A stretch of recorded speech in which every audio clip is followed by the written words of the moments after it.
salaamaaleykum yéen a ngi ak Sall bu seen émission fee mu fi ak feneen beñe bis crème lañ leen indil gis ngeen ko suñuy beñee ngi noonu jongoma bay bëgg a dee ñu daal di jàll ndànk am nañ 500 grammes de farine 100 grammes de sucre ñu daal di wàqi def ci benn levure daal di ciy def pincé sel xos ci tuuti noix de muscade mënul ñàkk daal di ciy laal benn nen 100 grammes beurre tuuti fleur d'orange 100 grammes de lait concentré non sucré boo ko defee gis nga ko man damaa foogoon sax day tooy mais gis nga bi ma ñëwee sotti ci lépp bu ko defee sa pat day daal di normal su xawee wow tuuti da ngay as tuuti ndox rek daal di ciy def da ngay gis ni que ni sa pat dafay daal di normal gis nga ko ñu génne ko ci saladier bi teg ko ci plan de travail bi pétrir ko gis nga boo ko pétriree ba mu normal ñu teg de côté ñëw defar bu cacao bi 500 grammes ma wàññi ci ñaari kuddu farine yokk ci ñaari kuddu cacao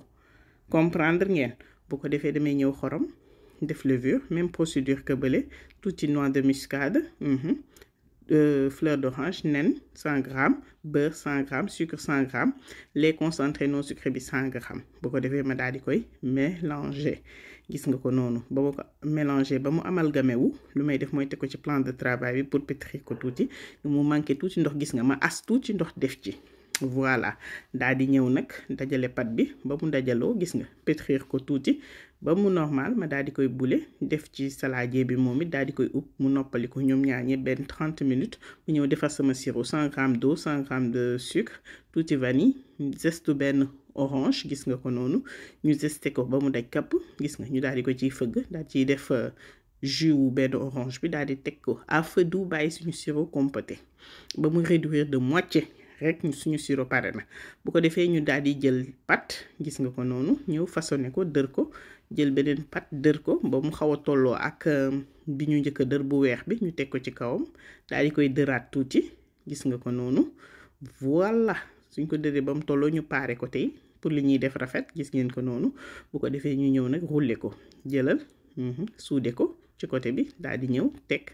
jël suñu paaka gis nga di ko dagg am dessin bu rafet gis nga ko noonu donc nii mën nañ ci fowee nu mu neexee rek mën ngeen ko defee gis nga jëlaat tuuti pat daal di ñëw étaler ko comme ni ngeen koy gisee nii ak man ci vidéo bi buñ ko étaler defaraat ko tey ba mu xaw a rafet ñu jël pâte au chocolat bi gis nga ko noonu tracé ko daal di koy teg li ñu soxla mooy mu nekk à moitié ci pat bi ñu daal di koy tëj ak beneen pat bi xam naa moom di seetaan sax mooy gën a illustrer li may wax bu ko defee ñu dër ko tuuti wàññi épaisseur bi daal di koy diviser en 3 gis nga daal di ñëw dagg yeneen façon jëlal ñii rek lañ koy defee yomb bay bëgg a dee gis nga ko noonu bu ko defee bu ñu ko daggee ba pare lu ñuy def mooy ñëw defaraat beneen façon vidéo bi dina gudd mais je voulais partager ak yéen façon yi ma defar yépp voilà donc gis nga boo ko tasee noonu aplatiré ma jël boudin bu ñuul bi dugal ko ci biir tëj boudin bu weex bi ci kaw boudin bu ñuul bi voilà daal di ñëw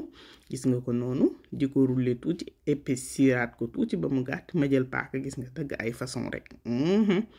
voilà ku am emporte-pièce mën nga dër ba pare dagg ak emporte-pièce mën ngeen ci def façon yu leen neex a neex gis nga parure yi ñu génne yépp duñ ko sànni lu ñuy def mooy ñëw mel ni lu xaw a zébré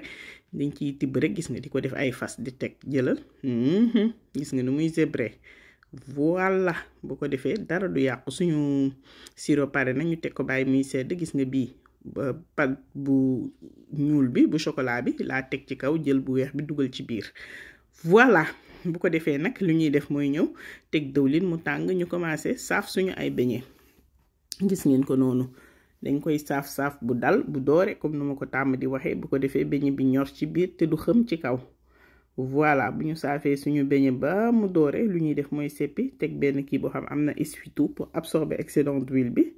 voilà ñu daal di ko fay jàll bu ñu ko def ko ci suñu saladier jël suñu sirop tout simplement sotti ko ci gis nga yëngal sirop bi laal beñe yëpp ñu jël suñu noix de coco daal di ko ciy def ku ci sirop bi neexul mun nga ko bàyyi nature c'est tout aussi bon gis nga yi ci four bi laa ko dugaloon Khadija moo ne yaay nañ essayé dugal yéen ci four bi xool qu'est-ce que ça donne gis nga ko nii yi ñu saafa ngi noonu neex bay bëgg a dee ma daggal leen ko ngeen gis na mu ñoree ca biir neex bu ko defee yii lañ dugaloon ci four ba bu leen fàtte abonné bu leen fàtte aimer soo leen amee ay question ci commentaire yi